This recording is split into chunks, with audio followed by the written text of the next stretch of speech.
Hello friends, आप देख रहे हैं आपका चैनल शेयर बाजार विद आयुष। और दोस्तों, बात करेंगे इस वीडियो में बाजार के बारे में, आज के बाजार के बारे में भी और कल के बाजार के बारे में भी, कि कल मार्केट किस तरीके से आपको रहता हुआ देखने को मिल सकता है।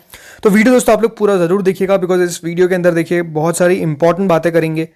कुछ इंपॉर्टेंट न्यूज़ है जो हमको आती हुई देखने को मिल रही है, राइट, उसके बारे में इस वीडियो में चर्चा करेंगे। तो वीडियो दोस्तों आप लोग पूरा जरूर देखना, लेकिन उससे पहले अभी तक अगर आपने चैनल को सब्सक्राइब नहीं किया और फर्स्ट टाइम विजिट किया तो फिर आप लोग जरूर चैनल को सब्सक्राइब कर लीजिएगा। तो फ्रेंड्स, अगर आज आप मार्केट्स को देखेंगे तो शुरुआत अपने आप में काफी खराब हुई थी। करीबन 23,405 पे आज निफ्टी बंद हुआ है, 77 पॉइंट्स की गिरावट के साथ बंद हुआ है, 0.33% का फॉल आया है। बट आज एक समय पे ऐसा लग रहा था कि 23,150 के नीचे हम स्लिप होते हुए देखने को मिलेंगे। और शुरुआत दोस्तों जिस तरीके से हुई, थोड़ी सी नीचे हुई, उसके बाद मार्केट्स और तेजी से नीचे जाता हुआ देखने को मिला। बट उसके बाद आप कह सकते हैं एक रिकवरी बनी, और रिकवरी काफ़ी अच्छी बनी कि दिन के हाई से करीब जाकर आपको निफ्टी दोस्तों जो आज है बंद होता हुआ दिखा है। स्टिल लाल निशान में ही बंद हुआ है, बट ऐसा नहीं है कि दोस्तों यहाँ पर आपको रिकवरी आती हुई देखने को मिली ना हो। आज के दिन का ओपन देखिए जो 23,415 का था, उसके बाद दोस्तों निफ्टी का जो दिन का लो है वो 23,151 का है। तो आप समझ सकते हैं कि कितनी बड़ी फॉल आपको आती हुई देखने को मिली। बट आज का दिन का जो हाई है वो 23,459 का है, और अगर 23,405 पे निफ्टी बंद हो रहा है तो आप कह सकते हैं कि मार्केट्स में आपको एक रिकवरी आती हुई दिखी है। अब प्रॉब्लम क्या आ रही है मार्केट्स के अंदर, ये अपने आप में देखिए एक सवाल है जिसके ऊपर हम अभी और बात करेंगे। लेकिन इसके अलावा निफ्टी बैंक की बात करते हैं तो वहां पर तो आज कह सकते हैं दोस्तों एक बहुत ही बड़ा अपमूव आ गया। 54,185 पे जाके दोस्तों बैंक निफ्टी बंद होता है, विच इज 471 पॉइंट्स की तेजी, 0.88% बढ़ गया। और एक अच्छी बात क्या हुई कि देखिए रिकवरी जो है वो बहुत फास्ट हमको आती हुई देखने को मिली बैंक निफ्टी में। तो आज अगर किसी ने आउट परफॉर्म करके दिखाया इस मार्केट के अंदर तो वो दोस्तों बैंक निफ्टी है, क्योंकि यहां पर आप कह सकते हैं कि कोई भी इतनी बड़ी रिकवरी की एक्सपेक्टेशन नहीं कर रहा था। बट आप कह सकते हैं कि जो क्रूशियल लेवल है लगभग 53,000 के आसपास का, वहां से दोस्तों एक रिकवरी मारी, और रिकवरी इस प्रकार की मारी कि दोस्तों लगभग 1% निफ्टी बैंक ऊपर बंद हुआ है। इसके अलावा अगर आप निफ्टी के बाकी पूरे एडवांस डिक्लाइन रेशियो को देखेंगे तो आपको आज भी एडवांसेस कम देखने को मिलेंगे, जो है 1379 और डिक्लाइन 1915। तो आज भी दोस्तों डिक्लाइन की जो संख्या है वो आपको ज्यादा देखने को मिल रही है, और एडवांस की जो संख्या है वो कम देखने को मिल रही है।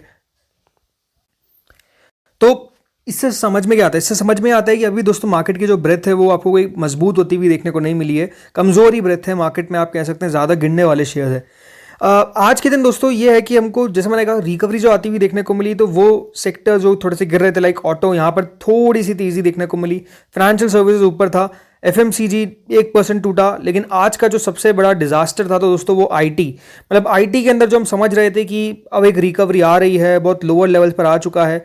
आईटी के अंदर देखिए ट्रेड सिंपल है, सेल ऑन एवरी राइज। ये बात ध्यान रखिए कि जब भी बढ़े तब बेचना है, बिकॉज इस प्रकार का जो मूव आता हुआ दिखता है कि 2-3 दिन में दोस्तों आईटी इंडेक्स जो है वो 4-5% आपको रिकवर होता हुआ क्या देखने को मिल गया। एक दिन के अंदर दोस्तों जो रिकवरी है वो सारी गवा दिया आज आईटी इंडेक्स ने। तो ये दिखाता क्या है कि आईटी के अंदर कितना खराब आपको ट्रेड होता हुआ देखने को मिल रहा है। मीडिया नीचे था, मेटल नीचे था, pharma, PSU bank, private bank, ये सब आपको ऊपर देखने को मिले। हेल्थ केयर में तेजी थी, mid and small cap health care में आपको मूव अच्छा देखने को मिला। बाकी सब जगह अभी भी लाल निशान ही देखने को मिल रहा है। सो अब आते हैं दोस्तों इस खबर पे कि मार्केट में गिरावट आई क्यों। तो आज दोस्तों सुबह होते होते ही एक खबर निकल कर आ गई, और वो जो खबर थी वो कहाँ से आई? वो दोस्तों खबर हमको अमेरिका की तरफ से आती हुई देखने को मिली। अमेरिका ने क्या किया? अमेरिका ने दोस्तों लगभग 12.5% का एडिशनल टैरिफ जो है वो लगा दिया इंडिया और 53 अदर कंट्रीज पे over force labour import rules. अब ये अपने आप में दोस्तों एक नया तरीके का दोस्तों टैरिफ लगाने का जो जरिया है वो अमेरिका ढूंढता हुआ नजर आया, और इसीलिए लगभग 12.5% का एडिशनल टैरिफ लगाया। सिर्फ इंडिया पे नहीं, 53 ऐसे अदर देश थे जिनके ऊपर भी टैरिफ लगाया गया। बाकी इंडिया ने इन एलिगेशंस को साफ साफ डिनाई कर दिया, कहा कि ऐसे एलिगेशंस हमारे पे जो लगाए गए हैं वो सारे बेबुनियाद है। बट बात अब समझ में ये जो आती है वो ये है कि अमेरिका दोस्तों पूरे दुनिया को अभी भी कह सकते हैं कि अपनी मुट्ठी में करने की बहुत ज़्यादा कोशिश कर रहा है। भले वो यूएस ईरान वॉर के तहत जिस तरीके से ग्लोबल इकोनॉमी को चोक करना हो, या फिर जिस तरीके से यूएस प्रेसिडेंट लगातार दोस्तों टैरिफ को अपना एक तरीके का हथियार बना रखें, वो बेसिकली ढूंढ रहे हैं किस तरीके से टैरिफ जो है वो इन देशों पे लगाऊं। क्योंकि लगातार आपने क्या देखा कि देखिए जो इनके टैरिफ थे वो लीगल तो नहीं हो पाए, राइट। वहाँ की सुप्रीम कोर्ट ने उनको स्ट्रक डाउन कर दिया, और जब सुप्रीम कोर्ट ने स्ट्रक डाउन कर दिया तो अमेरिका का जो प्रेसिडेंट है वो सोच रहा है कि अब किस तरीके से इन देशों पे मैं टैरिफ लगाऊं। तो अपने आप में आप देखिए नई नई चीज़ें आ रही है। तो आज आ गई फोर्स्ड लेबर वाली खबर कि ये जो है वो मजदूरी जो है वो फोर्स्ड करवाते हैं, ऐसी खबर निकल कर आ गई। ये जो प्रपोजल है दोस्तों ये यूएस ट्रेड रिप्रेजेंटेटिव के द्वारा अनाउंस किया गया, जो एक सेक्शन 301 है, उसमें इन्वेस्टिगेशन की गई 60 इकोनॉमीज की over what Washington described as failures to curb trade in goods produce with forced labour. तो ये आप कह सकते हैं कि पूरा इन्होंने कहा कि हमने इसकी जांच करी है और जांच में ऐसी 60 देश हैं जो पाए गए हैं और ये 60 देश के ऊपर जो टैरिफ है वो बेसिकली लगा दिया गया 12.5%। तो ये भी दोस्तों मार्केट का थोड़ा सा मूड माहौल बिगाड़ने में आज कह सकते हैं खबर हमको आती हुई नजर आई।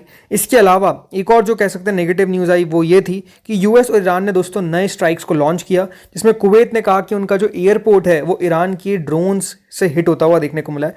बल्कि ये भी खबर निकल कर आई कि कुवैत में एक जो इंडियन आदमी था उनकी भी डेथ होती हुई नजर आ गई।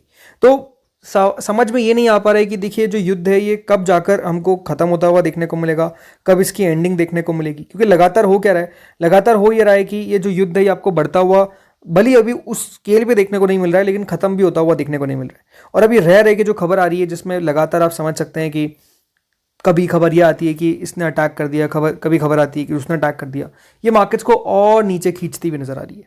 अब अगर हम बात करते हैं दोस्तों इससे कच्चा तेल को क्या हुआ है, तो कच्चा तेल बहुत ज़्यादा इंपैक्ट नहीं डाला बट स्टिल 97-98 के आसपास ट्रेड कर रहा है। ब्रेंट क्रूड अगर आप देखेंगे तो अभी लगभग 97 के आसपास है और वहीं अगर आप WTI देखेंगे तो वो लगभग 95 के आसपास है। तो इस तरीके से अगर आप देखेंगे तो ट्रेड होता हुआ देखने को मिल रहा है तेल के अंदर। कच्चा तेल अभी भी अगर आप देखेंगे तो उस प्राइस पर है जो किसी भी देश के लिए कंफर्टेबल नहीं है। मतलब $100 के नज़दीक दोस्तों कच्चा तेल जब भी आपको ट्रेड करता हुआ देखने को मिलता है तो it's a very negative situation. मतलब कच्चा तेल तो वैसे तो अगर आप पूछेंगे तो $70 के नीचे ट्रेड करना चाहिए बट अभी तो ऊपर ही ट्रेड कर रहा है। सो अब ये देखना पड़ेगा कि क्रूड कितना हमको और नीचे आता हुआ देखने को मिलता है या फिर ऊपर जाता हुआ देखने को मिलता है। ये अपने आप में देखिए दो बड़े प्रश्न हैं और इसके जवाब तभी मिलेंगे जब ये पूरा युद्ध हमको सेटल होता हुआ देखने को मिलेगा। बट वो कब सेटल होगा आई थिंक वही एक सबसे बड़ा क्वेश्चन है। इसके अलावा दोस्तों अगर और बात करते हैं तो अब आते हैं कि मार्केट्स में आज के दिन आपको एक रिकवरी क्यों आती हुई नजर आई। अब ये बहुत इंपॉर्टेंट है कि जो खबरें चलाई जाती है उसका इंपैक्ट किस तरीके से बढ़ता है। तो दोस्तों एक खबर निकल कर आती है जिसमें बताया जाता है कि गवर्नमेंट यहाँ पर टैक्स कट के बारे में सोच रही है ताकि फॉरेन बॉन्ड इन्फ्लोज जो है वो बेसिकली आ सके, यानी जो बेसिकली विदेशी पैसा है वो आपको आता हुआ देखने को मिल सके।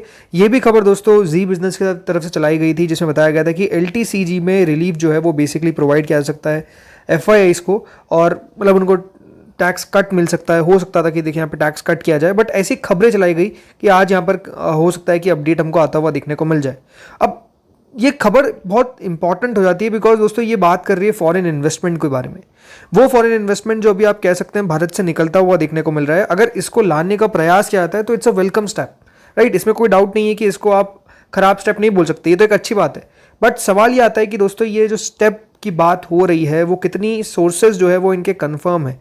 मतलब अपने आप में अगर आप देखेंगे तो गलत गलत खबरें से मार्केट भी आपको फिर जो रिएक्शन देता है वो और ज़्यादा खराब देता है। अब ये खबर दोस्तों चलाई गई और अभी तक इसको लेकर आज आप कह सकते हैं कैबिनेट की तरफ से मीटिंग की गई बट कैबिनेट की तरफ से कोई भी इसके ऊपर बात नहीं की गई। बल्कि गवर्नमेंट ने दोस्तों यहाँ पे देखिए 10,000 करोड़ का ATF प्राइस स्टेबलाइजेशन फंड जो है वो यहाँ पर निकाला है ताकि इंडियन एयरलाइंस को सपोर्ट किया जाए। इसके अलावा भी और भी बहुत कैबिनेट फैसले हुए लेकिन जो LTCG को लेकर या फिर टैक्स रिबेट को लेकर या फिर टैक्स कट को लेकर कोई बात अगर निकल कर आनी थी तो वो दोस्तों निकल कर नहीं आ पाई। यानी आप समझ सकते हैं कि चीज़ें जो है वो उस तरीके से नहीं हुई जिस तरीके से बताया जा रहा था। तो ये मार्केट में हमेशा एक बात ध्यान रखिए, प्राइस को डिस्टॉर्ट कर देता है और फिर अगर बाजार इस वापस से आपको रिएक्शन देता हुआ देखने को मिलेगा, राइट, तो फिर इस खबर को फिर वो नज़रअंदाज करके चल जाएगा बिकॉज मार्केट को ये लगता है कि जब तक कंफर्म खबर नहीं होगी तब तक हम रिएक्शन नहीं देंगे। बाद में ब्लूमबर्ग के ऊपर भी एक मतलब खबर आने लग गई कि हाँ हो सकता है। सो ये सारी अपने आप में देखिए अब न्यूज़ है, कंफर्म कुछ नहीं है, बस एक चीज़ होती है वो है बोल देते हैं सोर्सेस, कि सोर्सेस की तरफ से चलाया जा रहा है। अब वो सोर्सेस कितने कंफर्म है कितने नहीं है किसी को नहीं पता है। एक बार तो प्राइम मिनिस्टर ने याद रखिएगा CNBC की न्यूज़ को गलत बता दिया था, तो ये पहले भी होता है अभी भी होता आ रहा है। बट जैसे मैंने कहा मार्केट्स में रिकवरी माना जाता है कि इसी खबर के कारण हमको आती हुई देखने को मिली जो बताई गई। बट वो बाद में आप कह सकते हैं जैसे मैंने कहा कि इसके ऊपर कोई अपडेट आता हुआ देखने को नहीं मिला। अभी तक खंडन भी नहीं किया गया सरकार के द्वारा बट कंफर्म भी नहीं किया गया और इसके ऊपर जो अपडेट आना चाहिए था आज की कैबिनेट मीटिंग में वो भी हमको कोई आता हुआ देखने को नहीं मिला है। आज हम बात करें तो देखिए एक बार आज का FI का डेटा भी आपको दिखा देता हूं। तो देखिए आज के दिन भी FIs ने क्या किया है, 5,616 करोड़ की बिकाली जो है वो आज के दिन हमको देखने को मिली है। यानी अब दोस्तों जो सेलिंग का आंकड़ा हो चुका है सिर्फ 3 दिनों के अंदर जून के महीने में वो 17,890 करोड़ तक पहुंच चुका है। 3 दिन अभी तक सेलिंग हुई है और तीनों दिन दबाकर बेचा है। पहले दिन लगभग 4,000 करोड़, दूसरे दिन लगभग 8,000 करोड़ और तीसरे दिन लगभग 5,600 करोड़। 3 दिनों के अंदर लगभग दोस्तों 18,000 करोड़ की बिकवाली जो है वो आपको देखने को मिल चुकी है। और ये क्या दिखाता है? ये दिखाता ये है कि चीज़ें किस तरीके से दोस्तों आपको चलती हुई देखने को मिल रही है, कि लगातार सेलिंग जो है वो देखने को मिल रही है।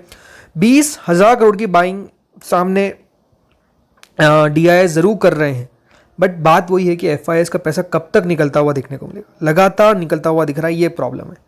अब एक बार ग्लोबल इक्विटी मार्केट्स को अगर देखा जाए तो देखिए अभी अमेरिकन मार्केट्स ओपन हो चुके हैं।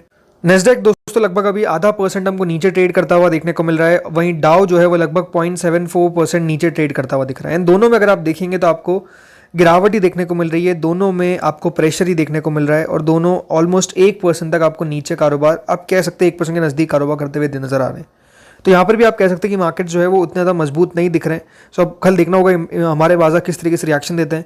देखो कल को लेकर सिंपल सी बात यह है कि निफ्टी का जो आज का लो है वो अपने आप में बहुत क्रूशियल लेवल पर आ गया है। अगर 23,151 के नीचे निफ्टी फिसलता है then there is going to be an issue. फिर मार्केट का पता नहीं कि कौन से निचले लेवल पर जाकर रुकेगा।